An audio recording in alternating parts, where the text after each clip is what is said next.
গোসলের সময় এই 5টি ভুল কখনোই করবেন না, নইলে গরিব হয়ে যাবেন, দারিদ্রতা আপনার কাছে চলে আসবে, আপনার কবিরা গুনাহ হবে, চেহারার যে সৌন্দর্য আছে এটা নষ্ট হয়ে যাবে এবং বড় বড় কিছু বিপদ আপনার সামনে উপস্থিত হতে পারে। গোসল হচ্ছে নাজাসাত থেকে পবিত্রতার একটি মাধ্যম। আপনি গোসল করে নেবেন, নিজেকে পবিত্র করে ফেলবেন। আপনি গোসলের সময় যদি এই ভুলগুলা করেন তাহলে মারাত্মক ধরনের ক্ষতির সম্মুখীন আপনাকে পড়তে হবে। সম্মানিত দর্শক, আর সেই ভুলগুলি কি কি আমাদের জেনে নেওয়া অত্যাবশ্যক, আমাদেরকে অবশ্যই জানতে হবে। গোসল ইসলাম ধর্মে শুধু শারীরিক পবিত্রতার জন্য নয়, বরং রুহানি বরকত লাভেরও একটি সমাধান অথবা মাধ্যম। কিন্তু অনেকেই গোসলের সময় এমন কিছু ভুল করেন যা শুধু আমাদের দিন দিন আমাদেরকে ক্ষতির দিকে নিয়ে যায় সেই ভুলগুলা করার কারণে। তো প্রিয় দর্শক, আজ জানবেন এই 5টি ভুল যা করলে আপনি রিজিক কমে যাবে এবং জীবনে অশান্তি আপনার একের পর এক আসতে থাকবে। আর সেই 5টি ভুলের মধ্য থেকে প্রথম নাম্বার যে ভুল আমরা করে থাকি, গোসলের সময় আল্লাহর নাম না নেওয়া। আমরা গোসল যখন করি তখন আমরা আল্লাহর নাম নেই না।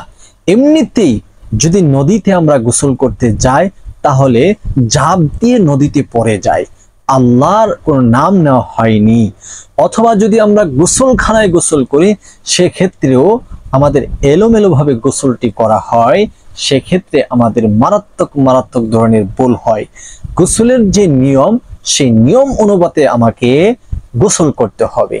সর্বপ্রথম যখন আপনি গোসল করতে যাবেন তখন গোসলের ফরজ যে আছে 3টি, এই 3টি ফরজ আপনাকে যথারীতি সুন্দরভাবে করে নিতে হবে। আর এই গোসলের 3টি ফরজ যখন আপনার আদায় হয়ে যাবে সেক্ষেত্রে আপনি গোসল শুরু করে দিবেন। গোসলের ফরজ 3টি কি কি? 1 নাম্বার হচ্ছে নিয়ত করা, আপনি নিয়ত করে নেবেন। 2 নাম্বার হচ্ছে কুলি করা, নাকে পানি দেওয়া এবং সমস্ত শরীর আপনি ধৌত করে নেবেন। তো নিয়ত যেটা, এটাকে অবশ্যই আপনি পবিত্রতা থেকে, নাপাকি থেকে পবিত্রতা অর্জন করার জন্য আপনি মনে মনে সেই নিয়তটি করে নেবেন। নিয়ত মুখে জিহ্বা নাড়াচাড়া করে বলতে পারেন, আবার আপনি মনে মনে ধারণা করে নিয়েছেন আপনি নাজাসাত থেকে পবিত্রতা অর্জন করবেন, সেটাও নিয়ত। তো এছাড়া আপনি 3টি বিষয় খুব খেয়াল করতে হবে, আপনাকে ঘর করে কুলি করতে হবে। গোসলের ফরজের মধ্যে একটি হলো কুলি করা, আর কুলিটা আপনি ঘর করে কুলি করতে হবে। একেবারে যখন গলার যে হলকুম এই পর্যন্ত আপনার ঘর করার সময় পানিটা চলে যায়। আর দ্বিতীয়ত হচ্ছে আপনি যদি রমজান মাসে গোসল করতে যান সেক্ষেত্রে গোসলের ফরজ যদি আদায় করেন ওই সময় আপনি ঘর করে কুলি করবেন না। এতে করে যদি কুলি করেন আপনার গলার ভিতরে, হলকুমের ভিতরে পানি যদি প্রবেশ করে ফেলে সেক্ষেত্রে সেক্ষেত্রে রোজা ভঙ্গ হয়ে যাবে, রোজা টিকবে না, রোজা সহি হবে না। সেক্ষেত্রে আপনি মুখের ভিতরে পানি দিয়ে কুলি ঘর না করে কুলি করে আপনি পানি ফেলে দিবেন। দ্বিতীয়ত হচ্ছে গোসলের ফরজ, আপনি নাকে পানি দিবেন, নাকের নরম জায়গা পর্যন্ত পানি আপনি পৌঁছাবেন 3 বার। আর রমজান মাসে নরম জায়গা পর্যন্ত একেবারে নিবেন না, যদি নাকের ভিতর দিয়ে যদি পানি ঢুকে যায় সেক্ষেত্রে কিন্তু আপনার রোজা ভেঙে যাবে। তৃতীয়ত হচ্ছে আপনি যখন গোসল করবেন মাথার তালু থেকে নিয়ে একবারে পায়ের তালু পর্যন্ত, চুলের আগা পর্যন্ত সম্পূর্ণ আপনার শরীরটাকে ভালোভাবে মেজে ধৌত করতে হবে। সম্মানিত দর্শক, এই হলো গোসল করার আগের যে কাজ আমাদেরকে সেটি করে নিতে হবে। আপনার যদি চুল পরিমাণ, বিন্দু পরিমাণ যদি শরীর শুকনা থাকে অথবা চুল যদি না ভিজে সেক্ষেত্রে কিন্তু আপনার গোসলের ফরজ আদায় হবে না। আর গোসলের ফরজ যদি আদায় না হয় আপনার গোসলই হবে না। আর আপনার যদি গোসল না হয়, আপনি নাপাকি থেকে গেলেন, সেক্ষেত্রে এরকম অবস্থায় যদি আপনি নামাজ পড়েন, আল্লাহর দরবারে কবুল হবে না। রোজা রাখেন, আল্লাহর দরবারে কবুল হবে না। জিকির, আজকার, কোরআন তেলাওয়াত ইত্যাদি যদি আপনি ওযুবিহীন, পবিত্রতাবিহীন, অপবিত্র অবস্থায় যদি করেন, সেক্ষেত্রে আপনার এই আমলগুলা বৃথা হবে। আল্লাহর দরবারে কবুল তো হবেই না, বরঞ্চ আপনার কঠিন থেকে কঠিন আযাব হবে, গুনাহ হবে। কারণ আপনি অপবিত্র অবস্থায় পবিত্র জিনিস ধরেছেন, কোরআন ধরেছেন, অথবা নামাজ আদায় করেছেন ওযুবিহীন। সেই জন্য সাবধান, গোসলের সময় আপনি গোসলটাকে খুব ভালোভাবে আপনাকে করতে হবে।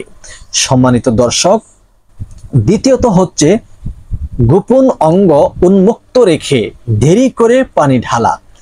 অনেকে আছেন যে গোসল করার সময় আপনি গোসলখানাতে গোপন অঙ্গ অর্থাৎ শরীর থেকে একেবারে কাপড় খুলে ফেলেন, তারপরে আপনি দেরি করে করে পানি ঢালছেন, গোসল করছেন, দীর্ঘক্ষণ উলঙ্গ অবস্থায় থেকে আপনি গোসল করছেন, পানি ঢালছেন। এরকম অবস্থায় যদি আপনি গোসল করেন, সেজন্য আপনার মারাত্মক ধরনের ক্ষতি হতে পারে, গুনাহ হবে।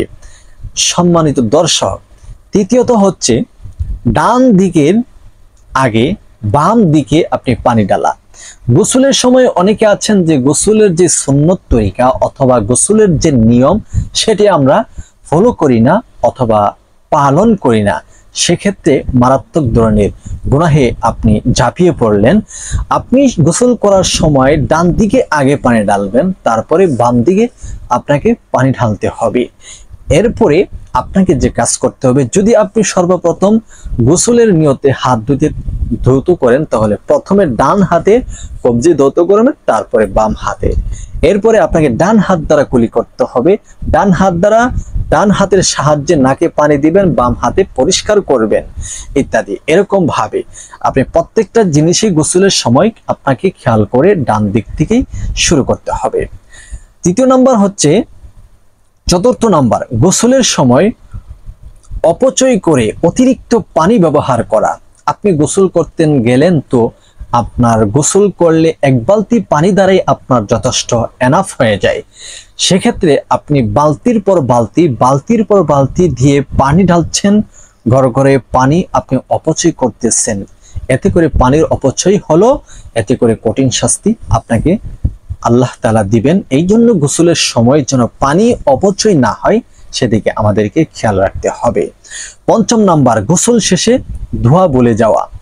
আমরা অনেকে আছি যে গোসলের সময় আমরা ধোয়া পড়ি না, সেক্ষেত্রে আমাদের মারাত্মক ধরনের একটি ক্ষতি হতে যাচ্ছে। যদিও গোসলের সময় আমাদের দোয়া কোনো নির্দিষ্ট কোনো দোয়া নেই যে গোসলের পরে এই দোয়াই পড়তে হবে, তবে আপনাকে গাইডলাইন হিসাবে আমি 2টি দোয়ার কথা উল্লেখ করব, আর ওই দোয়াটি আপনি পালন করবেন। এতে করে আপনার গোসলের পর যে দোয়া করা দরকার ছিল সেটা হক আদায় হয়ে যাবে। আল্লাহ তাআলা আপনাকে পবিত্রতা দান করবেন। প্রিয় দর্শক, গোসলের পরে যে দোয়া আপনি পাঠ করবেন সেটি হচ্ছে, সর্বপ্রথম কালিমায়ে শাহাদাত পাঠ করবেন, আশহাদু আল্লা ইলাহা ইল্লাল্লাহু ওয়াহদাহু লা শারীকা লা ওয়া আশহাদু আন্না মুহাম্মাদান আবদুহু ওয়া রাসূলুহু। এরপরে আপনি এই ছোট্ট দোয়াটি পাঠ করবেন, আল্লাহুম্মা জাআলনি মিনাত তাওয়াবিনা ওয়া জাআলনি মিনাল মুতাতাহহিরিন। এই দোয়াটি পাঠ করবেন। এই দোয়াটি ছাড়াও, এই 2টি দোয়া ছাড়াও আপনি পাঠ করতে পারেন সুবহানাল্লাহ ওয়ালহামদুলিল্লাহ ওয়ালা ইলাহা ইল্লাল্লাহু ওয়াল্লাহু আকবার ওয়ালা হাওলা ওয়ালা কুওয়াতা ইল্লা বিল্লাহ, অথবা সুবহানাল্লাহ সুবহানাল্লাহ সুবহানাল্লাহ কয়েক মর্তবা পাঠ করলেন, অথবা আল্লাহু আকবার আল্লাহু আকবার আল্লাহু আকবার কয়েক মর্তবা পাঠ করলেন, অথবা আলহামদুলিল্লাহ আলহামদুলিল্লাহ আপনি পড়তে পারেন। প্রিয় দর্শক, এইগুলো হচ্ছে গোসলের নিয়ম। আর এগুলো যদি এই অনুপাতে গোসল না করে আপনি অন্যত্র এলোমেলো ভাবে গোসল করছেন, সেক্ষেত্রে মারাত্মক ধরনের ক্ষতির সম্মুখে আপনাকে পড়তে হবে, যা দিন দিন আপনার ঘরে দারিদ্রতা, বিমোচন এগুলো আসতে থাকবে। আপনি গরিব হয়ে যাবেন, আপনি যতই ধনাঢ্য থাকেন না কেন, একটি সময় এরকম ভাবে গোসলে অপব্যয় করে থাকলে আল্লাহ রাব্বুল আলামিন আপনার উপর নারাজ হয়ে আপনার সেই পাহাড় পরিমাণ সম্পদগুলো আল্লাহ তাআলা জিরো থেকে হিরো করে দিবেন। এই জন্য প্রিয় দর্শক, গোসলের সময় 5টি ভুল কখনই করবেন না। আপনি যেমনই ভিডিওটি দেখে শুনে উপকৃত হয়েছেন, অন্য কাউকে উপকৃত করার জন্য ভিডিওটি অবশ্যই শেয়ার করে দিবেন। আর হে বন্ধুরা, আপনারা যদি আমাদের এই ছোট্ট চ্যানেলে নতুন এসে থাকেন, দয়া করে চ্যানেলটি এখনই সাবস্ক্রাইব করে ফেলুন, ভিডিওটি শেয়ার করে সবার মাঝে প্রচার করে দিন।